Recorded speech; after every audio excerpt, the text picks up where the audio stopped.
ഒരു കൺട്രോളറുടെ ഡ്യൂട്ടിയിൽ ഏറ്റവും പ്രധാനപ്പെട്ട കാര്യം എക്സ്പീരിയൻസ് ആണ്. അപ്പം മിനിമം 10 കൊല്ലം സർവീസ് ഉള്ളവരെ ആ പോസ്റ്റിലേക്ക് പരിഗണിക്കും. അത് ഇതിന് വേണ്ടിയിട്ടാണ്, എക്സ്പീരിയൻസിൻ്റെ ഒരു അപ്പോൾ നമുക്കൊരു സ്റ്റേഷനെ പറ്റി പറയുമ്പോൾ നമുക്ക് മനസ്സിൽ ആ സ്റ്റേഷൻ്റെ ഒരു ലേ ഔട്ട് കാണാൻ പറ്റും. ലേ ഔട്ട് എന്ന് പറഞ്ഞാൽ അതിൻ്റെ ഒരു സ്വഭാവം, ഞങ്ങളെ സംബന്ധിച്ച് ഈ ട്രാക്കുകൾ എങ്ങനെയാണ്, എത്ര ലൈനുണ്ട്, ഓരോ ലൈനിലും ഉള്ള ലെങ്ത് എത്രയാണ്, അത്തരം എത്ര പ്ലാറ്റ്ഫോമുകളുണ്ട്, ഇങ്ങനത്തെ കാര്യങ്ങളൊക്കെ.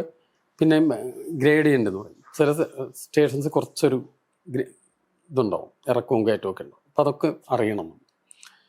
അപ്പം നമുക്ക് ചില സ്റ്റേഷനിൽ ചില കോംപ്ലിക്കേഷൻസ് ഉണ്ടാവും. ലെങ്ത് ഉള്ള പ്ലാറ്റ്ഫോം ഉണ്ടാവില്ല, അല്ലെങ്കിൽ പ്ലാറ്റ്ഫോമിൻ്റെ പ്രശ്നങ്ങളുണ്ടാവും.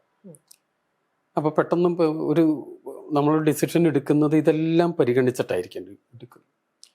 പിന്നെ എൻജിനുകളെ പറ്റി അറിയണം, പലതരത്തിൽ ഉള്ള എൻജിൻസ് ഉപയോഗിക്കുന്നുണ്ട്. ഞാൻ ജോലിക്ക് ചേർന്ന സമയത്ത് ഡീസൽ എൻജിൻസും ഇലക്ട്രിക് എൻജിൻസും ഉണ്ട്, സ്റ്റീം എൻജിൻസ് ഇല്ല. ഞാൻ റെയിൽവേ ചേരുമ്പോൾ ഉണ്ട്, ഒരു 1-2 കൊല്ലത്തിനുള്ളിൽ സ്റ്റീം അങ്ങ് അപ്രത്യക്ഷമായി. ഡീസൽ എൻജിനും ഇലക്ട്രിക് എൻജിനും ഉള്ളൊരു കാലത്താണ് ഞാൻ ചേരുന്നത്. ഞാൻ സർവീസിൽ നിന്ന് റിട്ടയർ ചെയ്യുമ്പോഴേക്കും ഡീസൽ എൻജിൻസ് പരമാവധി കുറഞ്ഞു, ഇലക്ട്രിക് എൻജിൻസ് മാത്രമേ.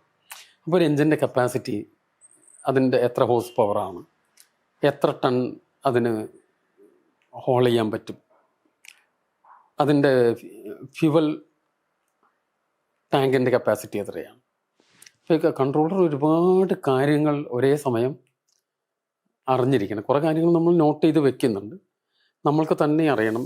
അപ്പോൾ പലതരത്തിലുള്ള എൻജിനുണ്ട്. അപ്പോൾ എൻജിൻ്റെ ഒരു നമ്പർ പറയുമ്പോൾ നമുക്കത് ഏത് ക്ലാസ് എൻജിനാണ് മനസ്സിലാക്കാം. ചില എൻജിൻ നമ്മൾ എക്സ്പ്രസ് വണ്ടികൾക്ക് ഉപയോഗിക്കുന്നതായിരിക്കും, ചിലത് ഗുഡ്സിനായിരിക്കും. ഗുഡ്സിന് ഉപയോഗിക്കുന്ന എൻജിനുകൾ കൂടുതൽ ഭാരം കൊണ്ടുപോകാൻ പറ്റുന്നത് അങ്ങനത്തെ ഇതായിരിക്കും. എക്സ്പ്രസ്സുകൾക്ക് കൂടുതൽ വേഗതയിൽ പോകാൻ പറ്റുന്നത്. രണ്ടും 2 തരം എൻജിൻ.